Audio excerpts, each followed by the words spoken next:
जय श्री राम। योगेश अनंत काली सभी सुनने वालों को प्यार भरा नमस्कार। मित्रों, हमारे स्वतंत्र भारत में हमारे एक्सीडेंटल हिंदू कल्चरली जो मुस्लिम थे, हमारे चच्चा ने और उनके ये लाडे लबाड़े जितने भी आज तक हुए हैं, उन्होंने भारत में एक तवायफ को खूब नचाया है। उसका नाम है धर्मनिरपेक्षता। तो उस तवायफ में क्या किया, अपना कोठा शुरू किया हमारी शिक्षण प्रणाली में, और इसी का परिणाम है कि हमारी हिंदुस्तान की सारी शिक्षण प्रणाली सऊदी में पढ़े पले बड़े एक मदरसा छाप मोमिन को पहले 9 साल शिक्षा मंत्री बना डाला, और उसके बाद भी एक बांग्ला मोमिन आया और उसके हाथ में भी हमारी पूरी सारी शिक्षा व्यवस्था दे दी गई। इससे बड़े पैमाने पर हमारा सत्य इतिहास जो था वो बदलना शुरू हो गया। नाम है, उसमें से कई नाम है वैसे, लेकिन एक प्रमुख नाम है मोहम्मद हबीब, क्योंकि मोहम्मद हबीब हमारे चच्चा का इतिहास का सलाहकार था। बताया जाता है या बोला भी जाता है, अब इसमें सच कितना है पता नहीं, लेकिन यही मोहम्मद हबीब है जिसने डिस्कवरी ऑफ इंडिया जो पुस्तक हमारे चच्चा ने लिखी, ये उसका मार्गदर्शक था। पता नहीं, इन सभी लोगों ने, सारे चाटुकार राज दरबारी, अपने शासनकर्ता को महान, वहीं उनके कार्यों को रेखांकित करने वाले तवारीखकार जो है, उन सभी तवारीखकारों को इसने सत्य प्रमाणित कर दिया। आपने सोचा है कभी कि ये सारे सुन्नी शासक का ही महिमा मंडन क्यों करते हैं? क्यों होता है ऐसा? आपने कभी इसके बारे में सोचा है?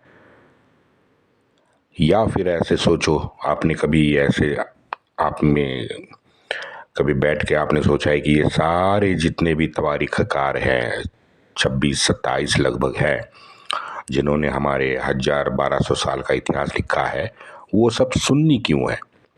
अब कश्मीर के शिया शासक के बारे में हम लोग ज़्यादा बात क्यों नहीं करते, या ज़्यादा बात हमें पढ़ने नहीं मिलती? 99% जो विवादित ढांचे हैं, ये सिर्फ सुन्नी के क्यों है? ऐसा नहीं है कि शियाओं ने कुछ नहीं किया, शियाओं ने भी बहुत बहुत सारा रायता फैलाया है, लेकिन उसका ये इतिहास हमसे जानबूझकर छिपाया जाता है। आप कभी दिल्ली से हाथरस गए हो तो हाथरस रोड पे आपने देखा होगा जितनी भी मज़ारें हैं, 100 से ज़्यादा हैं, जितनी भी मज़ारें हैं, वो सब जो थे वो घोरी के साथ लड़ने आए सामान्य खाना बदोश, वहीं उसके कबीले के लोग थे, सामान्य लोग थे।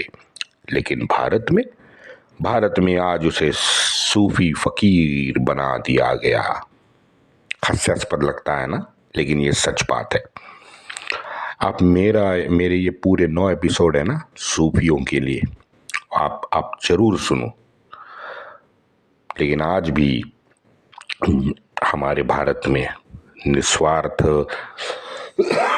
निरपेक्ष से इतिहासकार है, ये मौजूद है, जिन्होंने अपने सारे प्रामाणिक तथ्य, अपना प्रामाणिक समीक्षण पुस्तक के माध्यम से जतन कर रखा है। और आज के ये 10 साल के सोशल मीडिया के चमत्कार से हम सामान्य तक ये महान इतिहासकार पहुंच पाए हैं। उसमें टॉड है, स्मिथ है, ओक्सर है, सरदेसाई साहब है, घोष है, इवन अल बरूनी भी उसमें एक नाम है। एक एर्नोल्ड टायनबी एक महान इतिहासकार है। उन्होंने दिल्ली में आज़ाद मेमोरियल में दिया गया एक लंबा भाषण है, जो एक पुस्तक के माध्यम से प्रकाशित किया गया है। इस पूरे भाषण में हिंदू पवित्र तीर्थों के प्रति अर्नोल्ड जो है ये अपनी वेदना खुल के बताते हैं।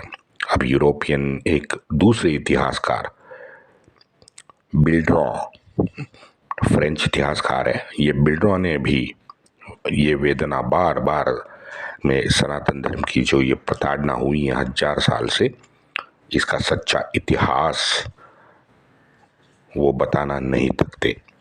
16वीं शताब्दी से मिले सारे सबूत, सारे लेख, आत्मवृत्त ये बताते हैं कि धार्मिक स्थानों के बलपूर्वक विनाश के विरुद्ध सहिष्णु पाप भीरु हिंदुओं के मन में क्रोध था, वो अब सार्वजनिक होने लग गया था, क्योंकि ये सभी मस्जिदों के निर्माण में एक समान कपट नीति थी और उस कपट नीति के तहत द्वेष युक्त विचारधारा भी थी।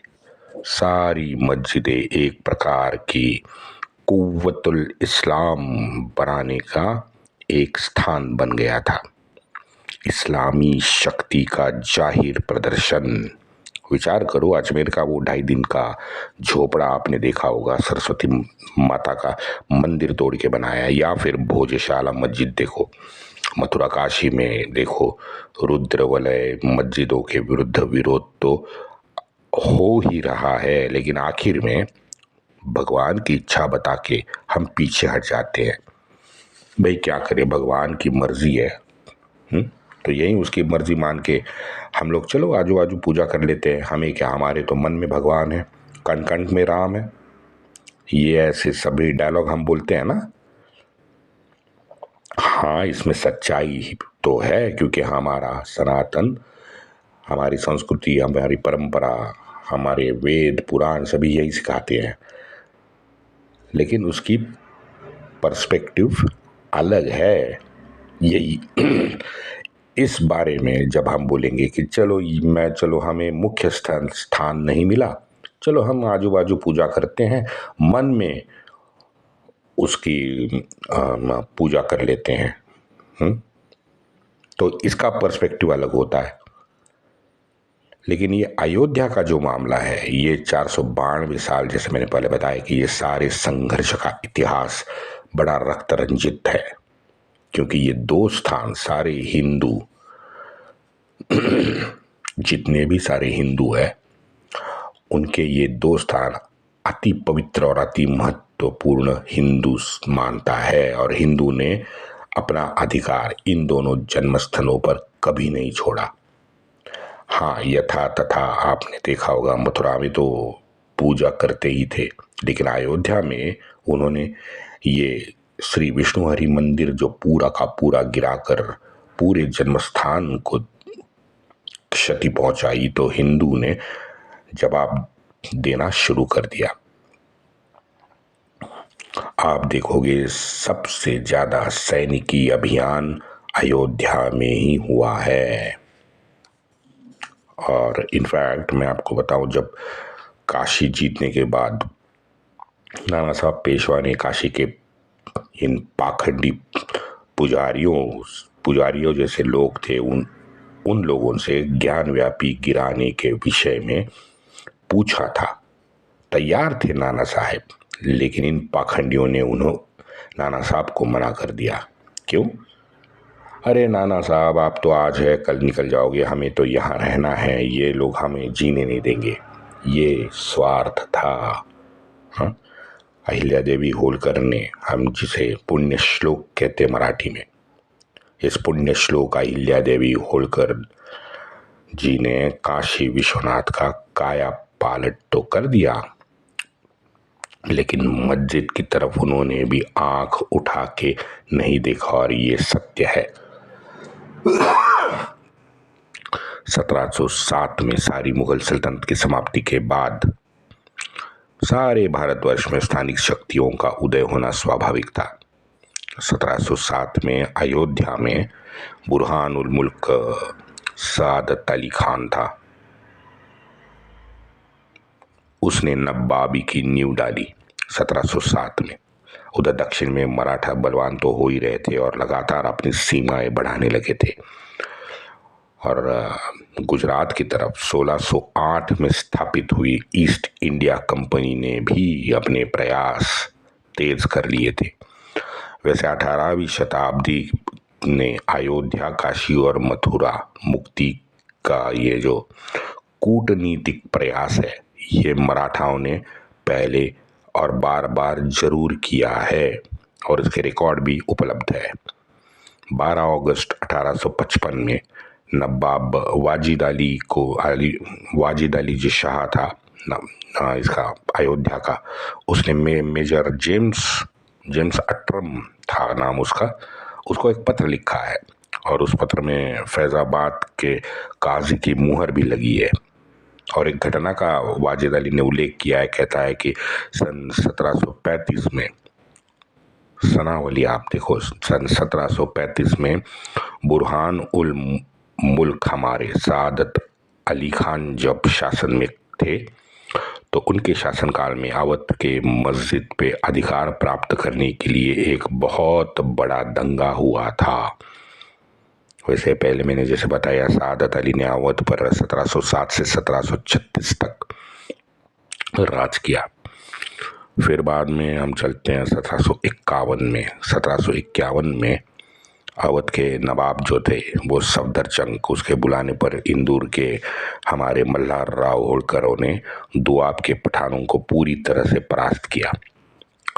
मित्रों, हमें ये लोधी से मुगलों का जो संग्राम है, हाँ, वो हमें आज याद आता है, लेकिन इतिहास में ये आधे तुर्की आधे मुगल, ये जो इस्लामी थे, मुझे अफगान छोड़ के बाकी के जितने भी इस्लामी थे, उनकी सबकी अफगानों के साथ कभी भी मित्रता नहीं रही है। आज भी देख लो, अब इस दोआब की विजय के बाद मल्हार राव ने अयोध्या, काशी और मथुरा का विषय नवाब के सामने रखा और उन तीनों स्थानों को हिंदुओं के हाथ सौंपने का अनुरोध भी किया है। पता नहीं युद्ध करके उसको मल्हार राव होळकर ने जीत क्यों नहीं लिया। अब ये उनकी उस वक्त की ये जो राजनीति थी, पता नहीं चलता कि आज ऐसा क्यों हुआ। चलो आगे बढ़ते हैं। 1756 में तीसरा नवाब शुजातुद्दौला ने भी पठानों के आक्रमण के विरुद्ध मराठों को ही बुलाया था और उस वक्त भी अब अवध के दरबार में मराठे प्रतिनिधि बैठते थे। वैसे तो 51 के बाद से ही बैठते थे, तो 56 में मराठा प्रतिनिधि एक साल से लगातार उद्दौला से इन तीनों के बारे में बात कर रहे थे। आखिर में शुजातुद्दौला ने सुलह कर ली। क्या करता, उसको पता था मुझे बचाने वाले तो मराठी ही हैं। और अंततः जुलाई 1857 में राघोबा दादा पेशवे को ये तीनों पवित्र हमारे हिंदुओं के पवित्र स्थल सौंपने को नवाब ने स्वीकृति दे दी थी। ये कितने कितने लोगों को मालूम है। ये तो जो मुद्दा है, ये शायद कोर्ट में भी आज तक उसको पता नहीं, लेकिन पेपर में तो नहीं आया कि किसी वकील ने इस घटना के बारे में कोर्ट को लिखा है या कोर्ट में उसने गवाही दी है। फिर से कह रहा हूँ, जुलाई 1757 में राघोबा दादा पेशवा को इन तीनों हिंदुओं के पवित्र धर्मस्थल सौंपने को नवाब ने स्वीकृति दे दी थी। लेकिन इसके बाद क्या हुआ? इसके बाद मराठाओं ने तो तुरंत कब्जा करना था, लेकिन वो मराठे पंजाब में घुस गए। अब पंजाब में युद्ध में वो उलझने लगे। बाद में हम सब जानते हैं कि राघोबा दादा तो वो पाकिस्तान, आज के पाकिस्तान में घुस गए और अटक तक उनको दौड़ा के उनको भगा दिया। और अटक में भी आज जो अटक का किला आप देखते हो ना, वहाँ पर भी उसने भगवा लहराया। लाहौर में 7 दिन का जश्न मनाया था इन लोगों ने, पूरे मराठाओं ने। और फिर बाद में तो राघोबा को पुणे जाने की बड़ी जल्दी थी। तो ये सब होते होते 4 साल गुजर गए। आज 1761 में मराठा जब फिर उत्तर आए तो पानीपत में मराठाओं को हार मिली। अगर मैं पर्सनली आपसे बोलूं तो मेरे लिए ये पेशवाओं ने किया ये जघन्य अपराध है, क्योंकि हमारे हिंदू संस्कृति में युद्ध और आस्था कभी भी एक साथ नहीं रहे हैं।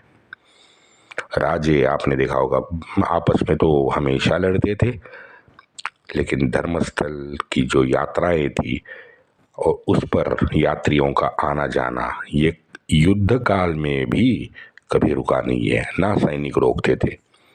1757 से 1761 ये 4 साल थे, तीनों का जीर्णोद्धार तुरंत हो जाना चाहिए था। ना बांस रहती ना बचती ये बांसुरी, जिस बांसुरी से हमने साला 1992 तक हम जिस बांसुरी ने हमको उसकी आवाज से सताया, आज भी वैसे सता रही है दोनों जगह। बालाजी जो बाजीराव थे दूसरे, उन्होंने भी ग्वालियर के दत्ताजी शिंदे को एक पत्र लिखा है। पत्र में उन्होंने कहा है कि आप फैजाबाद में जाके समझाओ कि शुजातुद्दौला अपना वादा याद रखे। और उस पत्र में शिंदे को भी उन्होंने ताकीद दी है कि जल्द से जल्द प्रयाग के साथ इन तीनों पवित्र स्थल अपने कब्जे में ले ले। हमारे सारे प्रमुख इतिहासकार, यदुनाथ सरकार हो, रियासतकार सरदेसाई हो, हरिराम गुप्ता जी हो या आशीर्वादी लाल श्रीवास्तव हो, इनका लेखन तो विपुल है। Doctor P.N. ओक भी हो। तो ये तो कहते हैं कि अगर भाऊ ने, यानी सदाशिवराव भाऊ जो थे, अगर उनको पानीपत में जीत मिलती, लेकिन गुरुजन मैं वो इफ एनी बट्स पे जा ही नहीं रहा हूँ। अगर पानीपत में जीत मिलती, मैं तो उनके बीच के ये जो 4 साल है ना, उसका सच पूछ रहा हूँ कि उस 4 साल में इन्होंने जल्दबाजी क्यों नहीं दिखाई। सभी का स्वार्थ, सत्ता का मोह और धर्म के सैकड़ों साल के प्रताड़ना के बावजूद समाज में स्वार्थ शायद समाज पे भारी पड़ गया, क्योंकि स्वार्थ के साथ हमेशा पीछे पीछे अहंकार तो चलता ही है, और उसके बाद में षड्रिपु का आगमन होता है। और ये सब 1861 तक हमने सब हमारे हिंदू समाज में ही देखा। चलो, एक ना मेरे पास एक पुस्तक आई है जिसमें यूरोपियन तत्कालीन जो घुमक्कड़ थे, उन्होंने बहुत सारा कुछ अयोध्या के बारे में लिखा है। जानते हैं कल। वंदे मातरम।